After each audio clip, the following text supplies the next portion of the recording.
Governo federal mantém salário mínimo sem aumento real e prejudica a todas as categorias.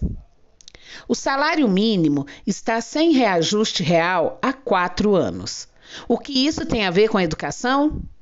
Uma análise simples da economia neoliberal adotada no Brasil nos últimos 5 anos mostra que tem que ver sim. O congelamento do salário mínimo afeta o reajuste dos salários dos servidores públicos.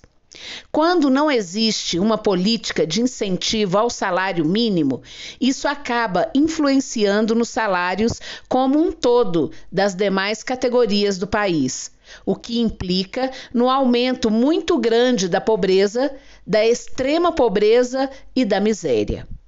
No fim de agosto, a mídia mostrou que há 4 anos o salário mínimo não tem aumento real e que, por isso, perdeu o poder de compra.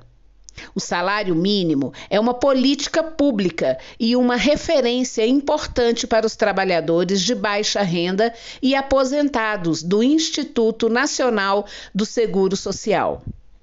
Com a reforma da Previdência feita pelo governo Bolsonaro, aprovada por muitos parlamentares que hoje estão pedindo seu voto, o salário mínimo também se tornou uma referência fundamental para aposentados e pensionistas do serviço público. No entanto, mesmo sendo um mecanismo econômico importante para a distribuição de renda e combater a miséria no país, o presidente Jair Bolsonaro enviou ao Congresso Nacional, no fim de agosto, o projeto de lei orçamentária anual, que prevê que o piso nacional passará dos atuais R$ 1.212 para R$ 1.302 em janeiro de 2023. Além de ser um reajuste medíocre que não recompõe o poder de compra do salário mínimo, o PLOA reduz o valor de várias políticas de redução da pobreza. O Auxílio Brasil é um exemplo. O orçamento de 2023 prevê R$ 405 para o Auxílio Brasil e faz uma profusão de cortes em programas e setores primários do Estado que vai piorar ainda mais a situação da pobreza do Brasil. O orçamento de 2023 corta ainda mais recursos da educação básica e superior, reduz dinheiro do Sistema Único de Saúde e da saúde. O PLOA mostra que se Bolsonaro ganhar as eleições de outubro, o Brasil vai piorar muito a partir do ano que vem. Mesmo que a economia esteja dando sinais de avanço, as políticas atuais não são orientadas para o combate à miséria, em que vive boa parte da população. A orientação do governo dentro do orçamento de 2023 é justamente o oposto da proposta de combate à miséria das classes mais vulneráveis e do combate ao empobrecimento das classes assalariadas. Aliás, todas as políticas do governo Bolsonaro para efetivar o crescimento do produto interno bruto e puxar a economia do país caminham na direção da concentração de renda, transferindo das classes mais pobres para as mais ricas, e nunca o contrário.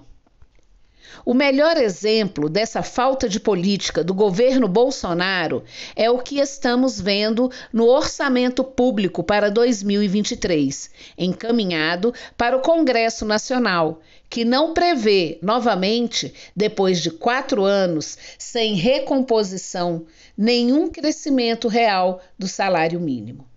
Além disso, apresenta decréscimo do programa Auxílio Brasil, que é o Bolsa Família do governo Lula. Isso mostra o perfil do atual governo federal quando organiza a política econômica do país. Deixa tudo ao sabor do mercado. Ao fazer isso, mesmo que a economia venha a crescer, ela não distribui. Nesse caso, temos 4 anos seguidos sem aumento do salário mínimo e a redução do valor do Auxílio Brasil depois das eleições. Bolsonaro reajustou para R$ 600 só neste período eleitoral e acaba em 31 de dezembro de 2022. Mas o Brasil real precisa de políticas públicas de redistribuição de renda ativas, porque, sem elas, a tendência é a concentração de renda cada vez mais forte nas mãos dos mais ricos. Se mantivesse o valor mínimo de R$ 600 no programa Auxílio Brasil, o país teria possibilidades de iniciar um programa de redução da miséria.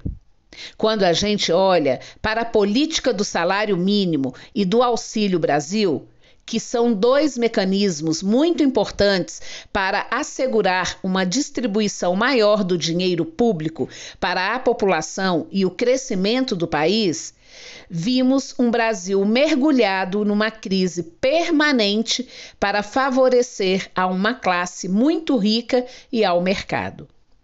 Recomposição do salário mínimo, investimento em educação e reajuste do servidor. Uma decisão política.